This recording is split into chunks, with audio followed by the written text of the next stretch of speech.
को अपना study material select करना हो आईआईटी जेईई के लिए, तो उनके लिए बेस्ट स्टडी मटेरियल वो कैसे सिलेक्ट करें? और सेकंड, अगर आप बच्चों को रेफ़र करें तो आपके अकॉर्डिंग कैसे बुक्स बच्चों को आईआईटी जेईई के लिए, कौन से बुक्स है जो आप रेफ़र करना चाहेंगे? ये तो एक बहुत छोटी सी बात है, एक छोटा सवाल है कि आईआईटी की तैयारी के लिए कौन सी किताबों को हम लोग चुनें। सबसे बड़ी बात होती है कि बच्चा का बेसिक नॉलेज कितना है। अगर वो मैथमेटिक्स जानता है तो मैथमेटिक्स की बारीकियों को कितना समझता है। हम लोग धीरे धीरे अभी भी शिक्षा पद्धति को रटंत विद्या की ओर ही ले जा रहे हैं। जो हम लोग बार बार बोलते हैं मैकाले शिक्षा पद्धति अभी भी हमारे देश में है, कैसी इसको समझने की जरूरत है। जैसे मान लिया जाए अभी भी बच्चों को हम मैथमेटिक्स पढ़ाते हैं और उनको जोड़ना सिखाते हैं, एडिशन सिखाते हैं। कहते हैं भाई 27 प्लस 37, 7 7 14, 4 लिखते हैं, बाकी 1 अगले कॉलम में ऐड क्यों करते हैं? बच्चों को ग्रेजुएशन हो जाए, उनकी ग्रेजुएशन तक की पढ़ाई हो जाए, पोस्ट ग्रेजुएशन हो जाए, हम सिखाते ही नहीं। बच्चे की तो बात ही छोड़ दीजिए। फिर हम लोग उनको मल्टीप्लिकेशन सिखाते हैं कि भाई 28 38 को मल्टीप्लाई करो, तो 8 से डिजिट से मल्टीप्लाई करो।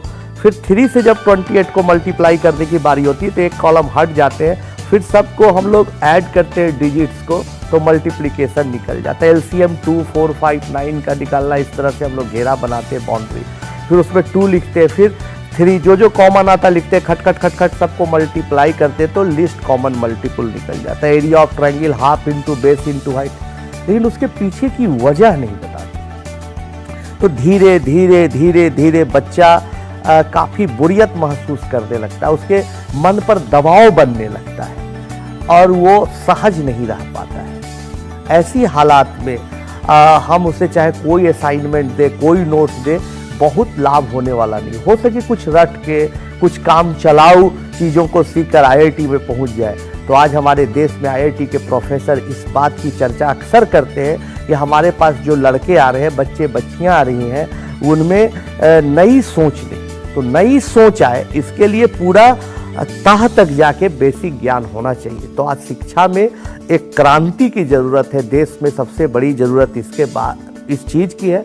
तो जो हमारे देश में किताबें अवेलेबल है एनसीईआरटी की, उसी को बच्चे पढ़ें, उसी को बार बार पढ़ें, उसी के हर थ्योरम्स को, हर फार्मूले का हाउ एंड वाई जाने, नंबर 1। दूसरी बात, अब किसी थ्योरम को जान जाते हैं तो उसको रियल लाइफ से कैसे रिलेट कर सकते हैं, टीचर्स भी उसको कैसे दिखा सकते हैं आम जीवन से जोड़कर, इसका प्रयास करें। फिर उसके बाद अब जब एनसीईआरटी बच्चा बना लेता है तो दी बेस्ट होता है आईआईटी में पूछे गए पुराने सवाल।